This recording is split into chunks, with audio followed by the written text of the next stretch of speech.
Kalau Tuan pergi ke kali, jangan lupa membawa peniti. Kalau selalu mewakili, lama-lama bisa jadi bupati. Itu pantun tuh mungkin sekarang belum ada gunanya, tapi nanti 2029 bisa dipakai. Seluruh pengurus Masjid Baitur Rahmah Perumnas Muara Bulian, bapak-bapak, ibu-ibu, hadirin hadirat, baik yang berada di dalam maupun di luar masjid, insya Allah semuanya dimuliakan Allah Subhanahu wa Ta'ala. Amin ya Rabbal Alamin.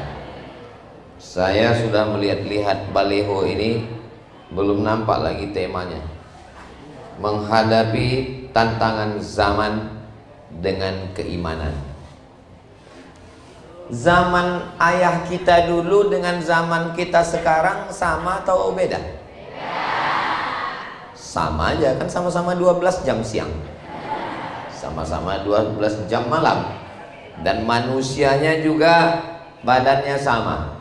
Ada kuku, ada bulu, ada tulang, ada darah, ada daging. Jadi yang berkembang itu bukan manusia. Manusia itu tidak bertambah, tidak berkurang, tubuhnya sama saja. Jadi yang berkembang itu adalah akal pikiran manusia menghasilkan sesuatu.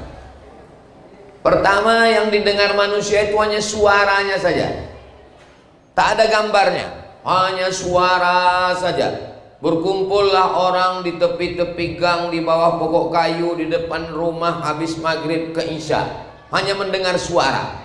Namanya mak lampir, sandiwara radio. Lalu kemudian setelah suara, mulai ada gambar tapi hitam putih, namanya TVRI. Sampai jam 12 siang, itu pun hari Ahad. Lalu kemudian berubah, Senin, Selasa, Rabu, Kamis, ada gambar, ada suara, hanya sampai jam 10 pagi, namanya TP. Filmnya cuma 1 sampai jam 10, Mahabharata. Yang ketawa berarti sudah tua. Lalu kemudian berkembang menjadi macam-macam channel. Itulah dia kuali telentang tapi tak berminyak, namanya parabola.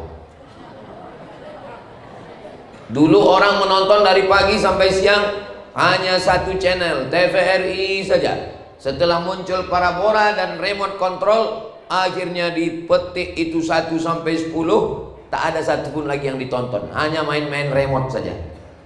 Berubah lagi, secanggih-canggihnya TV, orang menunggu jam acaranya, kapan jam filmnya, kapan jam beritanya. Orang menunggu TV jam 9 malam, dunia dalam berita. Film yang tak pernah selesai, Palestina, Yasser Arafat. Jam 12 siang, Little Missy, Tuan Baron. Lalu kemudian setelah itu muncul, tidak lagi ada jam acara, dia terus berputar. Ada suaranya, ada gambarnya, tidak ada jamnya. Mau jam 1 malam, jam 2 malam. Ini baru sekitar 20 tahun belakangan. Inilah yang disebut dengan internet.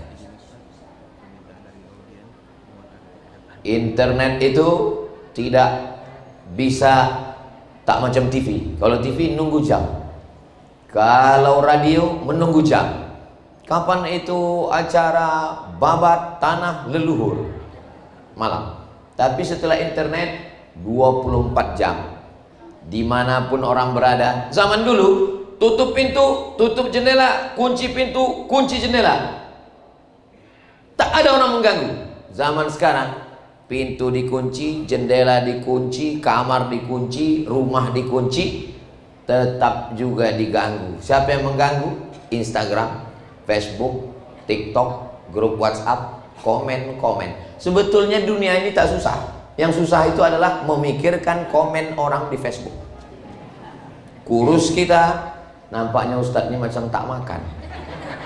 Gemuk kita, Ustadz, pertumbuhan itu ke atas bukan ke samping. Putih kita, kayaknya skincare-nya udah lunas ya.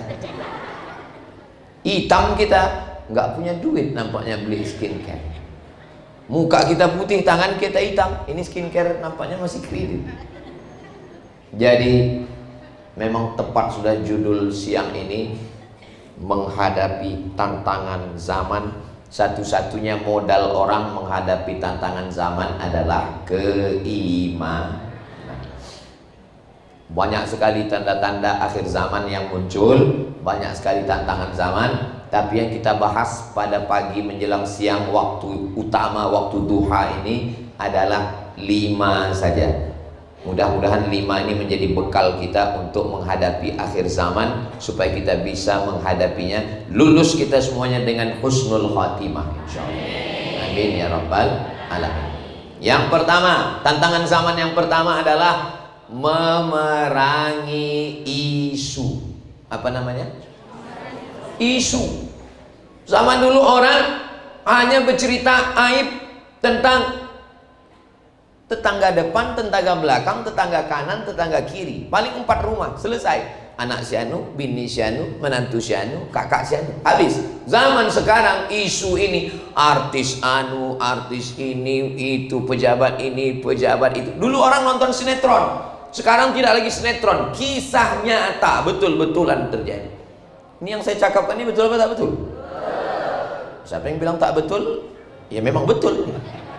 Bapak Ibu yang dimuliakan Allah Subhanahu wa taala, maka untuk memerangi isu ini tidak ada jalan lain, kata Allah taala dalam Al-Qur'an, in ja'akum fasiqun, kalau datang orang fasik, binaba'in, bawa berita, fatabayyanu, klarifikasi.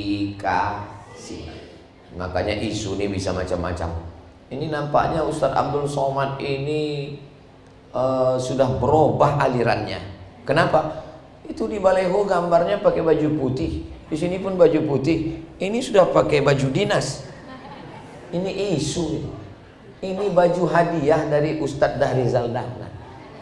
Makanya ada tulisannya, Pesantren Darul Ihsan. Daftarkan anak Anda segera sebelum tanggal penutupan berikutnya. Ini Ustadz Somad biasanya ceramah pecinya merah. Ini hari ini kok berganti? Jangan-jangan sudah berubah, berpindah ke lain hati. Masih tetap di atas Pesantren Darul Ihsan. Jadi kami sama Ustadz Ican mendirikan pondok pesantren di Jambi. Pesantren yang luas, 10 hektar, kebun sawit banyak sekali. Nggak tahu punya siapa.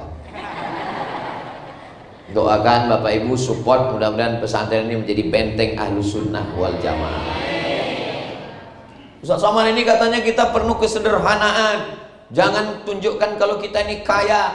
Tapi kami tengok Ustaz tadi mobilnya mewah, punya panitia. Bapak Ibu yang dimuliakan Allah, maka isu-isu ini kita bertetangga, kita berjiran. Berapa banyak orang mati korban isu. Nenek-nenek dibunuh orang di pasar. Gara-gara apa? Dituduh dukun santet. Padahal dia hanya orang biasa saja. Makanya jangan termakan isu, karena kita masih makan nasi. Bapak Ibu yang dimuliakan Allah Subhanahu wa taala, zaman dulu orang menyebarkan isu ini hanya dengan koran, dan yang baca koran tidak banyak. Sekarang isu disebarkan melalui video, dikirim ke grup-grup WhatsApp, dimasukkan ke TikTok, dimasukkan ke Instagram, dimasukkan ke Facebook, dimasukkan ke Twitter, dimasukkan ke macam-macam alat multimedia, internet dan TV. Oh, jadi kalau begitu kami nggak boleh main internet nih Pak Ustadz? Boleh, karena saya yakin jamaah ini semua kenal Ustadz Somad melalui internet. Channel Ustadz Somad Abdul Somad Official, subscribe, like, share, and comment. Allahu Akbar. Apa yang dimuliakan Allah SWT, silakan sebarkan berita di internet, tapi bukan isu, dia fakta dan nyata. Katanya kemarin waktu di pengajian di Masjid Baitur Rahmah Perumnas Muara Bulian itu ada penggalangan dana. Iya, Itu jangan-jangan duitnya udah dibawa pulang Ustaz Somad. Semua dana yang terkumpul dari pengajian ini itu dipakai untuk pembangunan pesantren di belakang Masjid Baitur Rahmah. Katanya mau dibangun pesantren, betul? Ya. Mana pesantrennya? Kenapa? Mau dibangun, Pak. Rencananya baru mau dibangun, Pak. Udah ada bangunannya? Belum, Pak. Ah, ini bisa jadi isu ini. Bisa jadi isu nih Bapak Ibu. Baru tanahnya, Pak. Keluar tanah sudah ada. Kunci pertama tanah. Karena yang paling payah mencari tanah, dan Allah tidak menciptakan tanah lagi karena udah ada. Maka jangan pernah menjual tanah. Anak-anak kita pesankan jangan jual tanah. Kalau ada tanah yang ada tuh dijaga. Kalau orang sudah dibiasakan menjual tanah, mau nikah anak jual tanah, mau anak lahir jual tanah, lama-lama kita pun dimakan. Saudara yang dimuliakan Allah Subhanahu wa taala. Tapi kalau jual tanah mau beli yang lebih luas lagi, bagus. Dan tanah inilah yang insya Allah akan kekal abadi. Tanah rumah Bapak yang megah, yang cantik, yang mahal, begitu Bapak meninggal akan dibagi-bagi ibu kepada ahli waris. Betul, Bu? Betul, betul. Tapi tanah wakaf yang ada di belakang, la yurasu, tak bisa diwariskan. Wala yuba'u, tak bisa dijual belikan. Wala yuhabu, tak bisa dihibahkan. Tanahnya sudah ada dan akan dibangun kelas asrama untuk pesantren. Jadi bagi Bapak Ibu yang hari ini lupa bawa dompet, nggak bawa duit, nggak apa-apa, karena panitia menerima cincin, gelang dan rantai. Ibu siap? Siap. Cincin banyak, gelang banyak, intan banyak, rantai banyak. Tiba-tiba jam 2 malam mati. Siapa yang ngambil? Laki. Nggak boleh suuzon. Mereka tidak ngambil, mereka jual. Karena laki-laki nggak boleh pakai cincin. Untuk apa dijualnya? Astagfirullahaladzim. Untuk diwakafkannya ke pesantren di belakang masjid. Aduh, ini efek dari fitnah ini, efek dari isu-isu. Saya ini sebagai juru bicara laki-laki yang setia kepada istri, maka saya terus terang, insya Allah, gitu betul ya Pak ya? Iya betul. Ini Bapak ini termasuk laki-laki yang teraniaya, korban dari fitnah-fitnah ini. Jadi yang pertama adalah jangan termakan isu apapun yang ada di internet. Kuncinya adalah tabayyun, klarifikasi. Makanya di zaman canggih komunikasi, orang marah tidak berkomunikasi, maka muncullah acara namanya miskomunikasi, salah paham. Yang pertama ini isu-isu ini.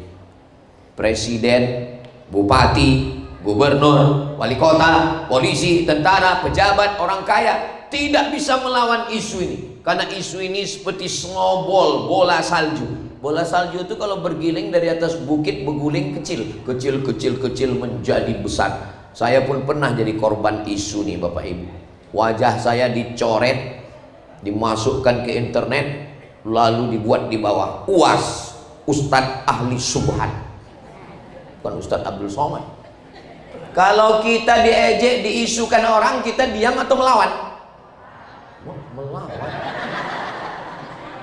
Tapi Ustadz mengajarkan kita, marilah kita sabar, marilah kita menerima takdir. Innallaha ma'as sabirin. Allah bersama orang sabar. Jadi kalau kita diejek orang, dimaki orang, diisukan orang, kita mesti bodoh. Kalau kita diejek orang, gambar kita dicoret orang, difitnah orang, kalau Bapak sabar, manusia ini macam membawa parang panjang, lalu dicobanya ke batang kayu, dicincangnya sekali terasa lembut, dicincangnya kita terus.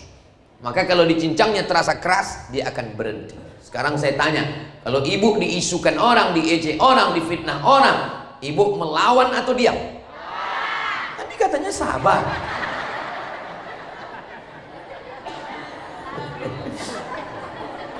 Saya pernah diejek orang, wajah saya dieditnya macam-macam, diuploadnya ke Facebook, di screenshot sama kawan saya, dibawanya ke saya. Dia tanya, Ustadz mau sabar atau melawan?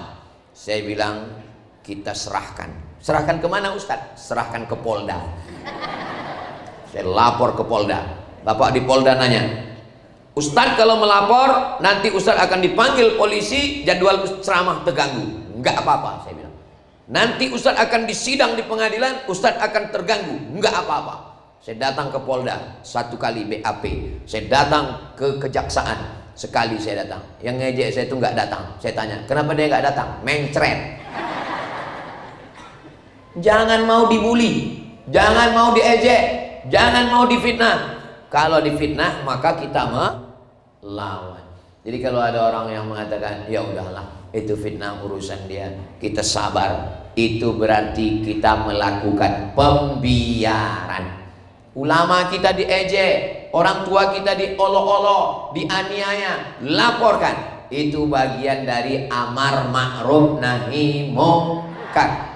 La ta'murunna bil ma'ruf, ajak orang buat baik. Wa la tanhauna 'anil munkar, larang orang buat mungkar. Karena kalau tidak kita lawan, dia akan terus mengejek. Dia buat akun palsu. Dan di kepolisian sudah ada namanya cyber crime. Crime artinya kriminal. Cyber artinya kriminal yang dilakukan di sosial media. Bisa ditelusuri. Kalau dia buat fake account, akun palsu, dicari siapa yang buat. Waktu buat kan mesti pakai email, mesti masukkan nomor handphone, dicek emailnya email siapa. Oh, email palsu, email sebelumnya, di mana dia tempat lokasinya, ketahuan semua, bisa ditangkap. Insya Allah kita paling tidak di lingkungan keluarga, di masyarakat kita, paling tidak jamaah Masjid Baitur Rahmah ini selamat dari isu-isu negatif, insya Allah. Amin ya rabbal alamin. Yang kedua, setelah ada isu baru muncul penyakit yang kedua, namanya ribah.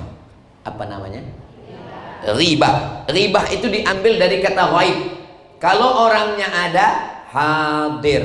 Kalau orangnya tak ada, ribah. Membicarakan aib orang yang orangnya tak ada, namanya ribah. Kalau jenazahnya tidak ada, namanya sholat ghaib.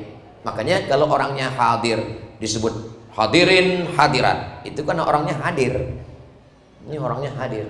Tapi itu saya lihat orangnya ghaib itu. Karpetnya ada, orangnya nggak ada.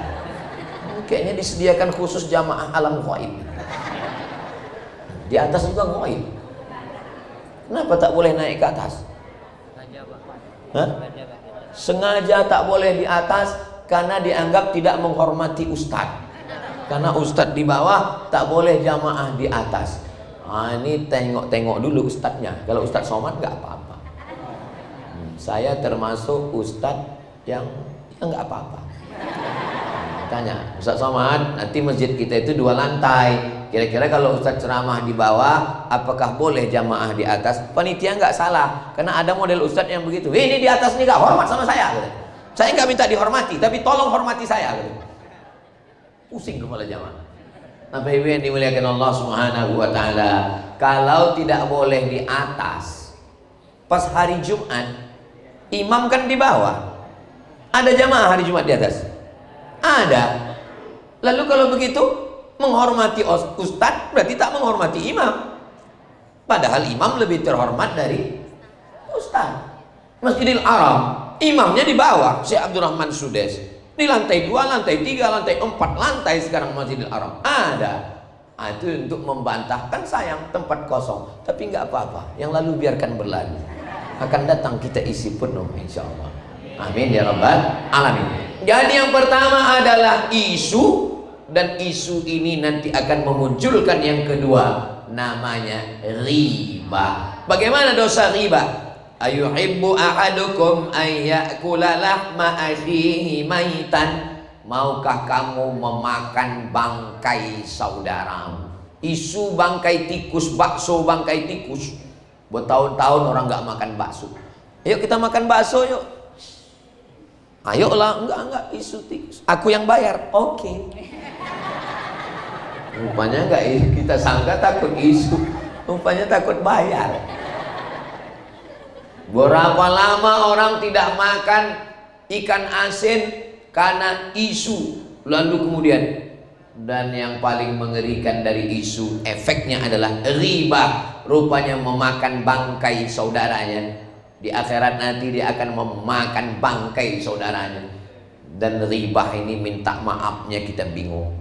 Kalau ngutang kita bisa minta maaf. Aku minta maaf ya, duit kau yang kupinjam kemarin. Tapi kalau riba, gimana kalau kita mau minta maaf? Minal aidin wal faizin, mohon maaf kemarin ku ceritakan lakimu, binimu, kakakmu, mertuamu, anakmu.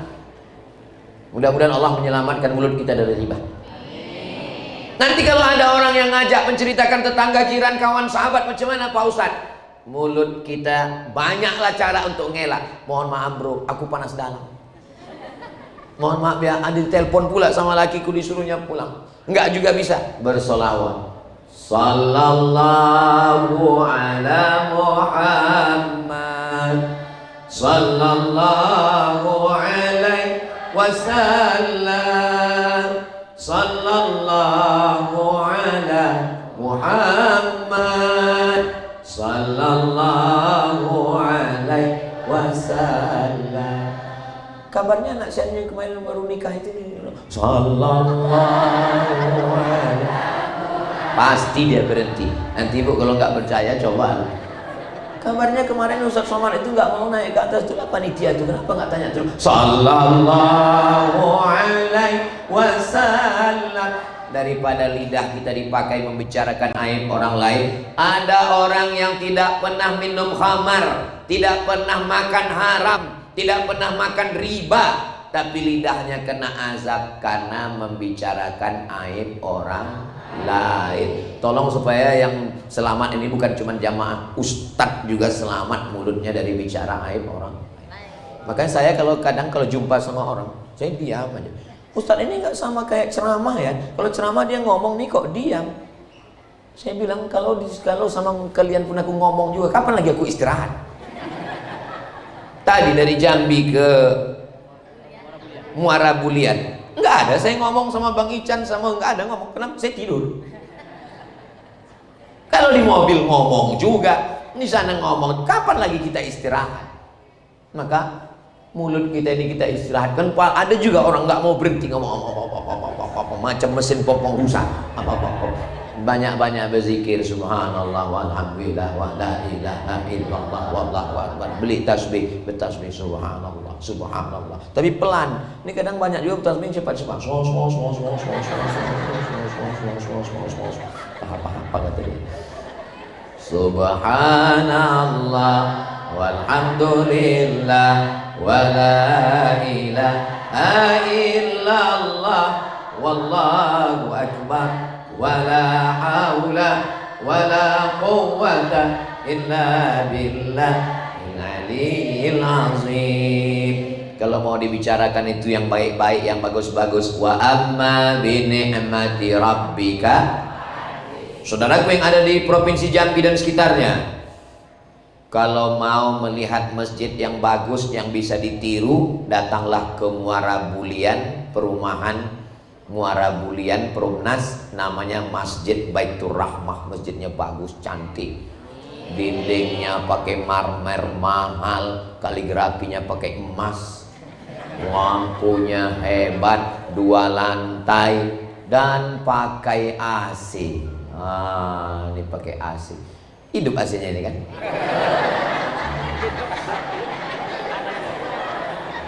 Masya Allah, Masya Allah.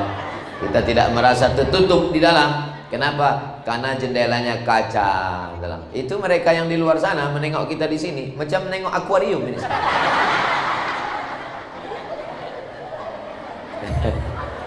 Masya Allah. Dan saya yakin masjid ini nggak punya utang.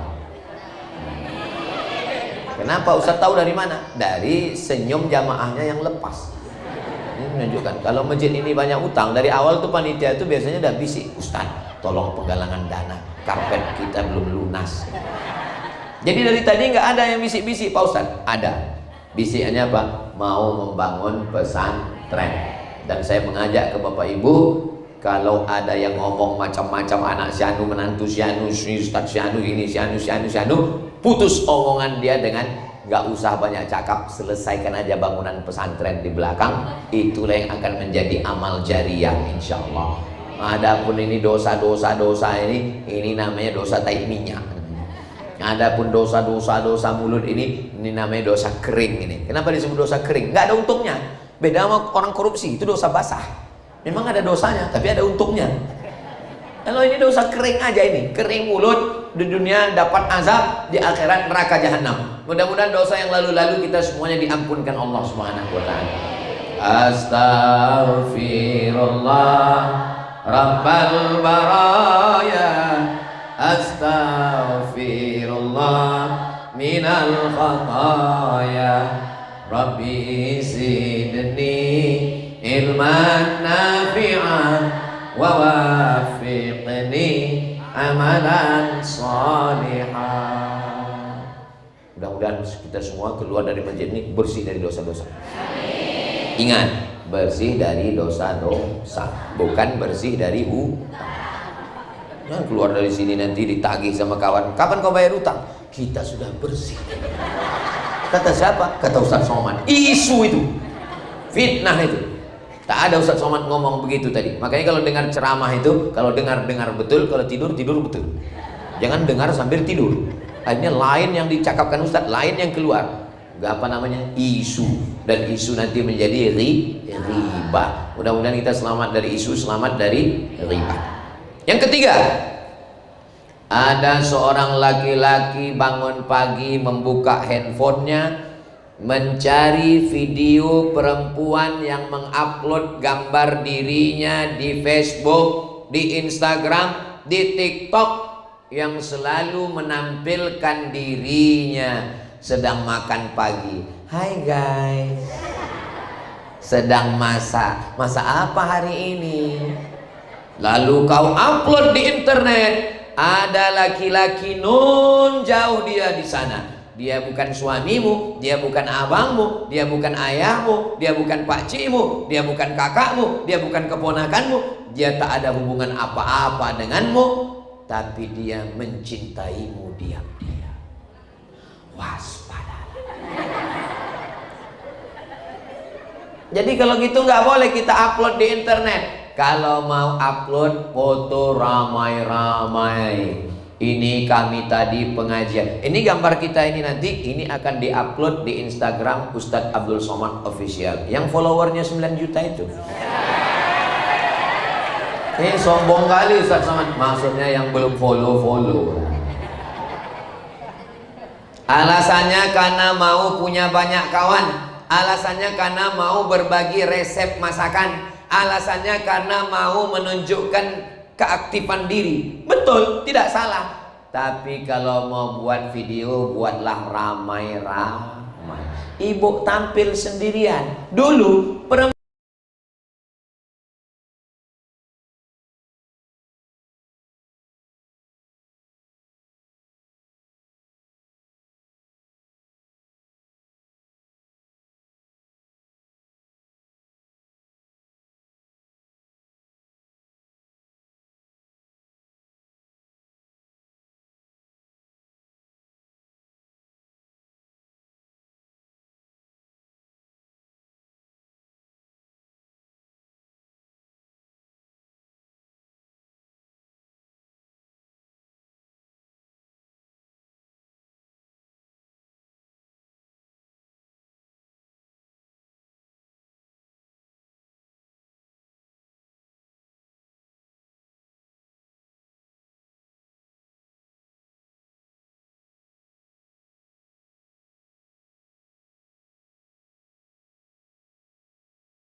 nunggu perlu.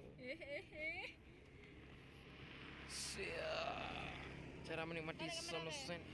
Kau harus pakai HP nak beli GoPro. Boleh buka video 6 menit. 6 menit. Panjang lah 6 menit. Habis baterai 5%.